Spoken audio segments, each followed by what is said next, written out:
বন্ধুরা চলো আজকে আরেকটা মাছের রেসিপি নিয়ে চলে এলাম তোমাদের সঙ্গে শেয়ার করার জন্য। দেখো আমি আজকে রান্না করছি টমেটো বাটা। টমেটো বাটা রান্না করতে দেখো বাটা মাছ নিয়েছি, এখানে বেশ বাটা মাছটাকে আমি ভেজে নিচ্ছি ভালো করে।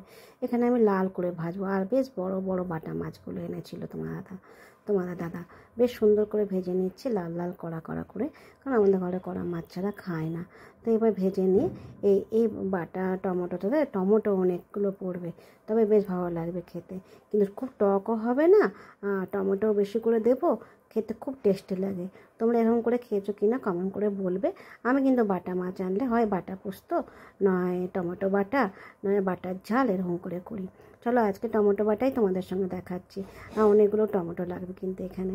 দেখো এখানে পেঁয়াজগুলো আমি দিয়ে দিলাম, পেঁয়াজগুলো ভালো করে লাল করে ভাজবো। তারপরে এখানে রসুনও দেবো, রসুন থেতো করে।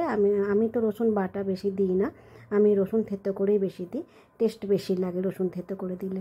দেখো স্বাদ মতো আমি নুন পড়ে গেল এখানে, নুন দিয়ে ভালো, আর হলুদও দিয়ে দিলাম। নুন আর হলুদ দিয়ে ভালো করে ভাজবো, এটাই কিন্তু লাল করে ভাজবো একদম। যখন এই মাছ রান্না করবে পেঁয়াজ রসুন লাল করে ভাজলে খুব টেস্টি হয়। হ্যাঁ, তারপরে এখানে আমি দেখো রসুন থেতো করে দিয়ে দিলাম, কতগুলো রসুন থেতো করে দিয়ে, আমরা থেতো করেই রসুন দিই, টেস্টি বেশি লাগে।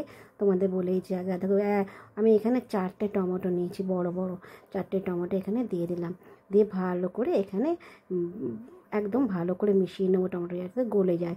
আর এখানে দেখো আদা জিরে ধনে বাটা দিয়ে দিলাম, আর এখানে একটু চিনি দিয়ে দিলাম, লঙ্কার গুঁড়ি দিলাম, আর একটু কিচেন কিং মশলা দিলাম, যাতে আষ্টানি গন্ধটা না লাগে। আর একটু জল দিয়ে দিলাম যাতে মশলাটা না নিচে লেগে যায়। এবার ঢাকা দিয়ে মশলাটাকে ভালো করে ভাজবো, যতক্ষণ না মশলা তেল ছাড়বে ততক্ষণ ভাজবো। মশলা যত হালকা আছে ভাজবে টেস্ট তত বেশি হবে। যত একদম শুকনো করে তেল ছেড়ে দেবে দেখবে, তাহলে মশলার কাঁচা গন্ধও লাগবে না, আর তো জিনিসটা খেতেও খুব টেস্টি হবে। দেখো এখানে কিন্তু আমি মশলাটা ভেজে নিয়েছি, মশলার তেলটা ছেড়ে দিয়েছি। এবার আমি জল দিয়ে দিলাম, আমি কিন্তু সবসময় ফুটানো জল ইউজ করি রান্নাতে।